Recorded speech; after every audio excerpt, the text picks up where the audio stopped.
Salary is the drug they give you when they want you to forget about your dreams.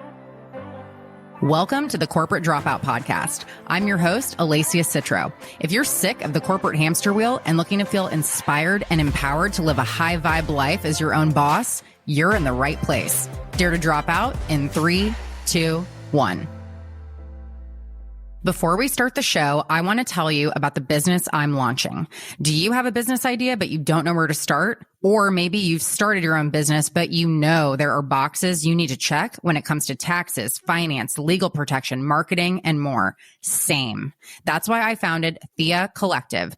Named for the Greek goddess of light, Thea was created to light the path for entrepreneurs. We have the community, courses, and connections that will help every entrepreneur quantum leap and avoid costly mistakes. Learn from experts across professions and get the blueprint you need for your business. Text BIZ, that's B-I-Z, to 949-577-8709 or head to thea-collective.com to learn more. Today, I have the pleasure of interviewing my friend Kelsey Krueger. You'll hear how she went from having a successful career at Salesforce and in the tech world to figuring out her life's calling and a dream that she was meant to be a birth worker, and how she scaled that business successfully in less than a year. Hello, friends. So today I have the great pleasure of interviewing my friend, Kelsey Krueger. Kelsey is a corporate sales dropout turned solo world traveler, which ultimately brought her to her purpose, which is changing the way doulas show up in the birth world. She is an entrepreneur of her own thriving birth and postpartum doula business here in Orange County. And alongside her business partner, she serves families and mentors up and coming doulas as she paves the way for better birth and postpartum outcomes. Kelsey, thank you so much for coming on the show. Thanks so much for having me. So good to be here. Yes, it's a true pleasure. And I want to give a little bit of background for the listeners. We're actually recording this together in person in my office. So if there's like feedback in the background, that's what's going on. But Kelsey and I actually reconnected pretty serendipitously. We had worked together at Salesforce, but didn't really know each other. And then Kelsey, you DM'd me a few months back after listening to the show. I think it was my background episode. And you realized we had so much in common. So you reached out. Now we became fast friends. And it's very full circle having you on here as a guest. Totally. Yeah, it's definitely alignment. I really believe in my connections being people who are meant to be in my life. And I very vividly remember I was on a plane, which was so funny because of your plane story, on a plane. And I was on LinkedIn. I just saw that you announced Corporate Dropout. And I was like, something about Alacia when I was at Salesforce told me we were meant to be connected. And that was the sign. Listen to the episode, and I think I immediately shared how much we had in common. And I was like, yeah, we have to reconnect. Well, and the crazy thing about that too, you were on a plane to Chicago, which Yes. Any of you have listened to the background episode of me, like, you know that I lived there for a while. So yeah, so many synchronicities. Yeah, it's pretty wild. So let's start from the beginning when it comes to this interview. So aside from working at Salesforce, which we now shared, tell us more about what you were doing professionally before you became a birth worker. So I studied, my degree was in business, emphasis in marketing. So similar to you, thought like corner office suite in Chicago. That was my goal. I grew up in Wisconsin and I was like, I got to get out. I want to move to the city and work my way up the ladder. Quickly found my way in sales, and that's where I started and stayed for probably 6 years.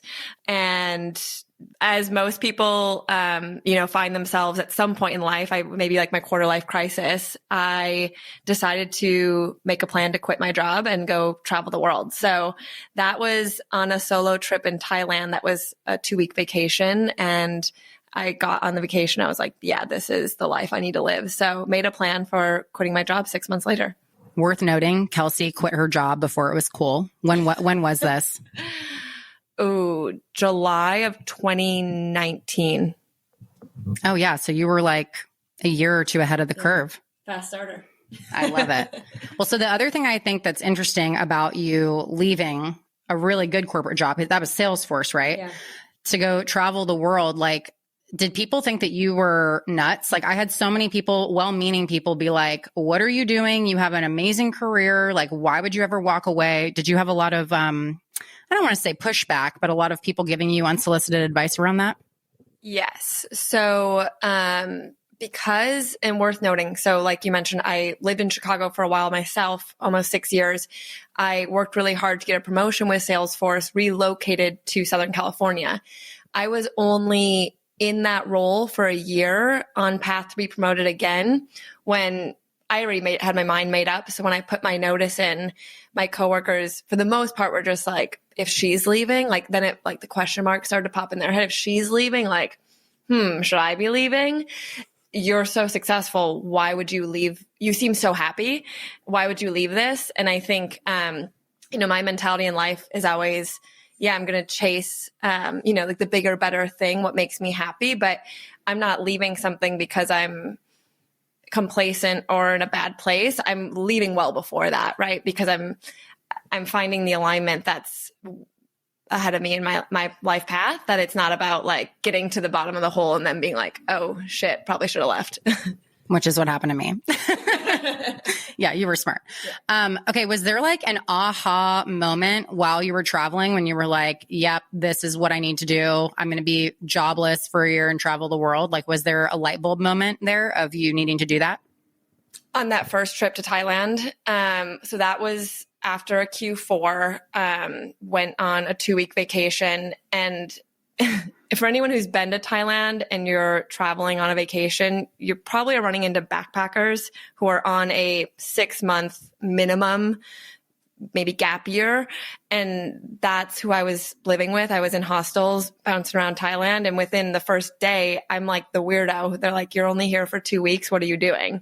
And I was like, if they're all doing it, yeah, most of them are European or like Aussies. But I was like, if they're doing it, why can't I do it? So that was like the aha, was just like, this is so normal outside of the US. Like, why aren't more people doing this? Okay, I have a follow-up question to this. So anyone listening who has worked at Salesforce or works there now, or probably most tech companies, the end of the fiscal year is insane. Like, it's also really exciting though. Like, you're grinding, you're crushing your quota, you're making more money than you make all year. But coming off of Q4 ending and then going on a vacation, was that like juxtaposition of like grind to relaxing and exploring another thing that kind of like teed you up to leave? Yeah. Absolutely. It was a no-brainer, because at that point, I was happy in my career, but it wasn't fulfilling a purpose for me. Like, I was successful in making money, but being in Thailand, having this freedom and really being the boss of my own life, which is kind of now the dialogue of the rest of my life.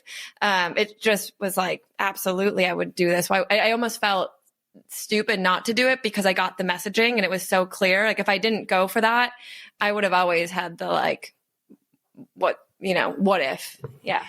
Yeah. Nothing worse than what if. I'm not a fan of that either. Okay. So tell us, like, what did you learn about yourself and what you wanted in a career as you traveled Latin America and Southeast Asia? Yeah. So, now I'm on what was supposed to be a year-long backpacking trip, and sky's the limit. I gave myself a $20,000 budget for the year and really had no agenda other than a few like bucket list things: Machu Picchu, yoga teacher training, and Tokyo Olympics, which didn't happen that year.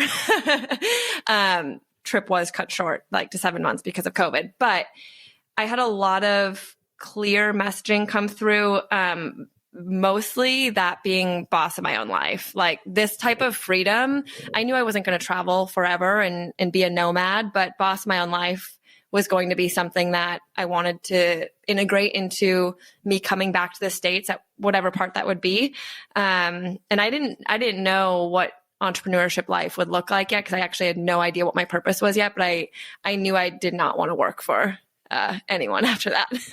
Yeah, no, I feel you on that.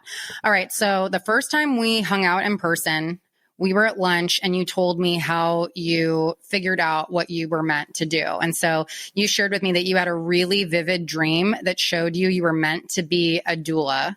So tell us about that, your friend who connected the dots, and how you ultimately uncovered your purpose. Yes. So I did come back to the States earlier than expected. After 7 months, COVID sent me home, and I was like, okay, what now? Because I'm not ready. Like, I had 5 more months to figure out what life was going to look like on the other side of traveling.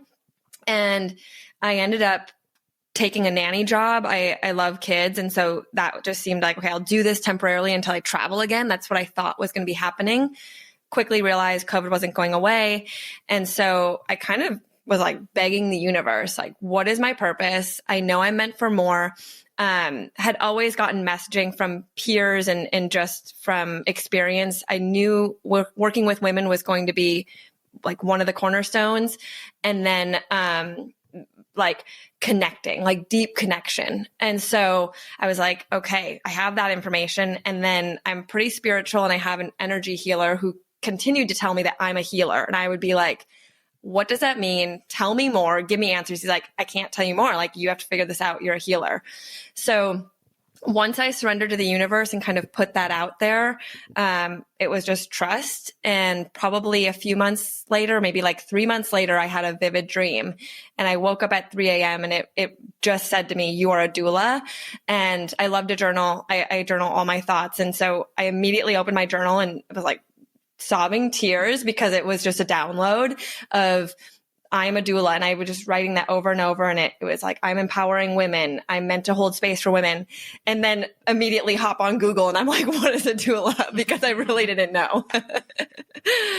So then I'm like, okay, so I'm a doula and I'm Googling this for probably, I don't know, 3 hours. And my boyfriend comes over and I like make him sit down. And I'm like, hey, and we've only been dating like 4 months at this point, but I was like, I'm making you breakfast. I have really important news. Sit down. And he's like really nervous. He's like, what's happening? I'm like, sit down. I have important news. And he's like, okay. So I say, I am a doula. And he immediately is like, do what? Like, what is that? And I've gotten that reaction from so many people, in my experience now. But I was like, I'm not completely sure, but I'm figuring out. I just know that this is the thing that I'm meant to be. This is why I'm on this earth. And I come to find out, talking to another doula friend only like a month after that women in Guatemala, the indigenous women who are called to birth work get called through a dream. So when she told me that, it was like full body chills. Okay, this is divine alignment. And from then on, I just dove right in and figured out what a doula does and then paved the path. I love that you didn't even know like what the word meant. Like that just goes to show it really was like divinely, I don't know, incepted, I guess, like into your mind. Like that's just so amazing. I had a doula too with Mila, and I had so many people be like, what's a doula and why are you paying them? Like the best ever. If you were expecting or want to, and yeah, you need to get a doula. I won't need on you or should on you, but I invite you to look at getting a doula. Okay. So for those who don't know, what is a doula and why do you think you were drawn to the work? Yes. Okay. So a doula, which I know the word itself is funny. It means servant. So my role is to serve women at its simplest form, expecting and postpartum women. I'm a space holder for them, supporting them physically, emotionally, and mentally, even spiritually throughout their pregnancy, their birth, and postpartum. No matter the setting, there's a lot of stereotypes that we're like total hippies, which I mean, I'm a hippie, but I don't only serve home births. I do all settings, home births, hospital, and birth centers. In environment like a hospital, I'm also a women's advocate, and that's a really big, important role for a lot of expecting moms.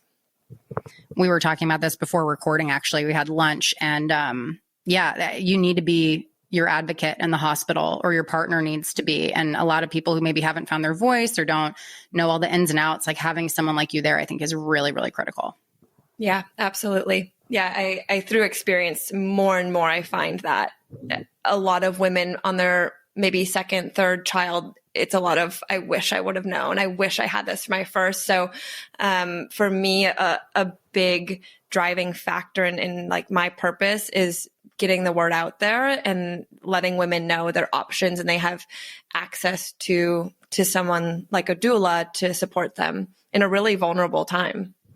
I think too, aside from at one point having like 4 people rubbing me down, like the doula, Jeff, my mom, and the midwife in the hospital, like it was amazing. Dream birth team. It was the dream team. But one of the most valuable things was the postpartum period, like having them come over. And, we had issues with breastfeeding and all that, and they troubleshot and solved all that for us. So yeah, I think it's like one of the best investments you can make if you're welcoming a little one into the world. Yeah. I'd have to agree. All right. So tell us now about the segue into business. So you actually started your own company as well as a partnership with another doula. So how does your business and sales experience translate into the doula business today? Yeah. It's everything. I am very, very fortunate. I believe that all of my experience led me to here. I kind of think of it as like all of these puzzle pieces I've been collecting throughout my professional and personal experience. And it's this beautiful picture and it all fits together so perfectly. Many doulas are not fortunate enough to have the background I had, and they struggle because as a doula, most likely you're going to be an entrepreneur. Most doulas work independently if they don't work for an agency. So you essentially have to do it that way.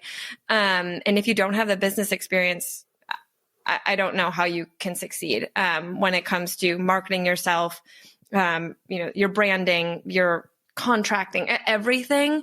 And also just knowing your worth. I mean, I'm selling myself all day, every day, and it's my favorite thing to sell.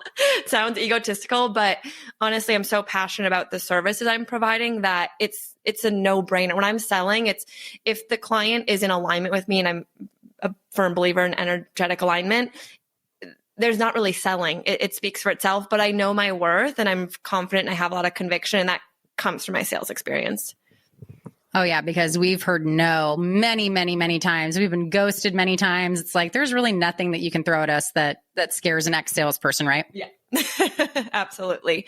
And the business mentality, the money mentality, I find, and this might be a segue into the other facet of my business of mentoring other doulas, but I find that many doulas don't know their own worth, and they undersell themselves, undercut themselves all day long. And it really sets them up for failure because they're not even making enough money to support themselves or their family. So they have burnout. They end up having to leave doula work, even if that is their passion and their calling and what they're put on this earth to do.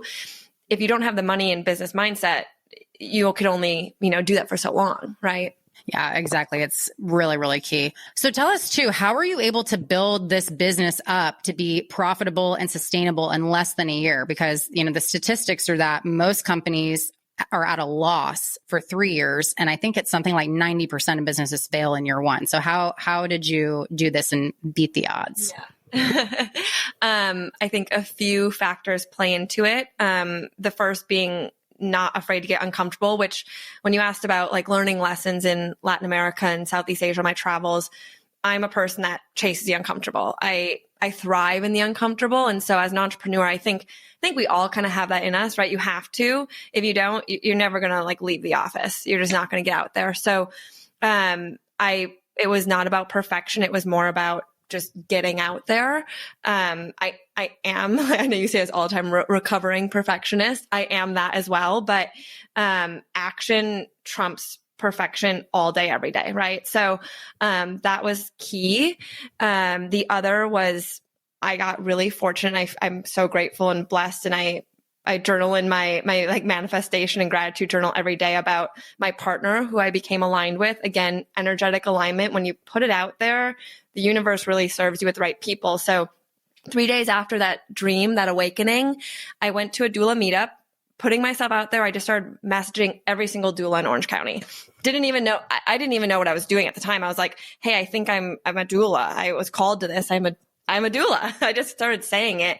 And I asked them for coffee, meeting up, just like a salesperson would do, networking, right? So I got invited serendipitously to a doula meetup where my business partner, Rory, happened to be. And I think there were 5 of us there. And instantly her and I knew like there was something there and we were meant to work together. So between getting scrappy, meeting the right people and networking and not being afraid to get uncomfortable, it just set me soaring very, very quickly. And I have to say, like having met Rory and seen you guys interact in person, like you can tell you guys probably have like a karmic, like past life connection. Like it's a very, I don't even know what the word is. Like you can just tell that you're energetically like entwined and aligned. It's really cool to see. Yeah. Yeah. That like gives me chills actually. 'Cause, if I had any advice for any other doulas out there, it would be to get yourself a partner. This work is hard. We are on call. So having an on-call lifestyle is not for the faint of heart. It's not for everyone. But if you have a partner, not only does it make it sustainable, but it makes it fun. After a 24-hour birth, you need someone to call and vent to. Like this work is very challenging, and often we're taking on a lot of emotional, mental, I don't want to say baggage, but we absorb that for the families, right? So having someone I can call, because I can't go home to my boyfriend and talk about this stuff every day. Like he doesn't want to hear it. So we absolutely were meant to find each other. In terms of like our business partnership, we have a lot of similar underlying values, which is really important when finding a business partner. And I think we'll talk more about that later, is same values, vision, but we're yin and yang. We really mesh well together. I'm very type A. She's the free spirit creative, and it balances out so well when it comes to running our business. Yeah, I think that is so key. I'm trying to remember the exact terminology they used, but I was interviewing business partners a few weeks ago, and they said for there to be a successful partnership, one has to be the visionary and one has to be like, I don't think that this was the word they used, but like the person who does the executing. So yeah, you have to have that balance for sure. Let me ask you something else too. So tell us a little bit about the importance that you have found in diversifying your business offerings. Yes. So, service-based offering. And I think, to answer earlier about like how I was so profitable, it's a service, right? Like we're not a commodity. So my upfront costs really weren't that much. And that's to me been like, I'm so grateful because honestly, I spent a lot of my money traveling and then coming back. I was like, I can't sit here and just invest all of my money in my business. I'm fortunate that most of my money went to my trainings. And that's really it. Right. But in terms of diversifying my business offerings, obviously doula is the service. I have birth and postpartum services, but those require my time. We're doing consults, prenatal visits, being at a birth, which can be, 8 hours. It can be 24 hours, postpartum visits. And then we do postpartum support for families as well. All of those involving lots of time. Right. So, me with the business mindset immediately had the thought of, I need cash flow that isn't requiring me to be, at the birth or providing my time with my services. So, I was really inspired and actually talked to a really reputable midwife early on in my experience, just asking her, kind of picking her brain, asking for advice. And immediately when she heard of my experience, she's like, Kelsey, what you have is so unique and special. Most doulas do not have this. You need to be mentoring other doulas. I already see it for you. And she planted that seed, and I was like, I've only been a doula for 6 months. Now I'm starting to think about mentoring other doulas. And here I am, almost to the day, just over a year in from that dream, a year into being a doula, and I'm mentoring other doulas. And that's been an amazing facet of the business. Not only am I, profiting from the mentorship, but I'm building up really successful doulas who I can then expand my team with. So win-win. This work is so abundant. I'm an abundance mindset type person. There's no room for scarcity mindset, in any industry, but especially here with babies, coming off of COVID, there is an abundance of what I'm doing, and people are waking up. They're seeking out holistic support and tools. Like doulas are becoming more common, at least here in Orange County where we are. Back home in Wisconsin, there's not many doulas, but hey, we're getting there.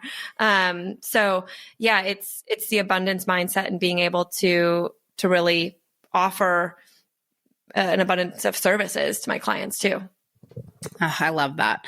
All right. So final question for you. So you have a beautiful butterfly tattoo done by Matt Vaught, who has been a guest on the show and who did my tattoo because you introduced us. And seeing as butterflies are a symbol of change, what are your theories on human metamorphosis and energy that pulls us into our highest selves? Love that question. Love that you brought in the butterfly, which is very indicative. I got the butterfly 6 months into being a doula. What I was finding was there was a lot of things I was kind of losing in my life. Like, man, I just bought all my doula equipment, had it in my back of my car. In the back of my car is hilarious. It's like a suitcase for all my clothes because you don't know how long you're going to be at a birth, toiletries, a doula bag with like, we call it like our Mary Poppins bag of goodies and tools for moms, and then food and everything. Well, I had all my stuff stolen just after I bought all my doula stuff. Then I started to lose some friends, as I'm evolving and being called to this higher self and version of myself. I'm, not the person I was a couple of years ago. And I'm so grateful for that. I don't want to be that person anymore. I'm, moving into my higher self. So, I have the loss of friends, the things stolen, and I'm like, man, this is tough. Like I felt like I was hitting a low, and I go to my doula mentor.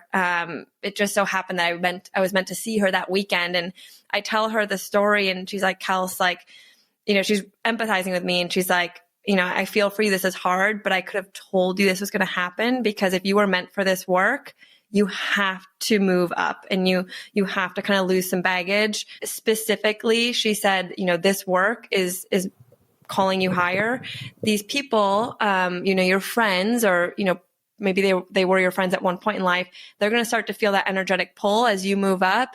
They might be made for it. They might not be. And they're just naturally going to fall away. So looking back, that actually opened up a lot of space in my life for where I am now.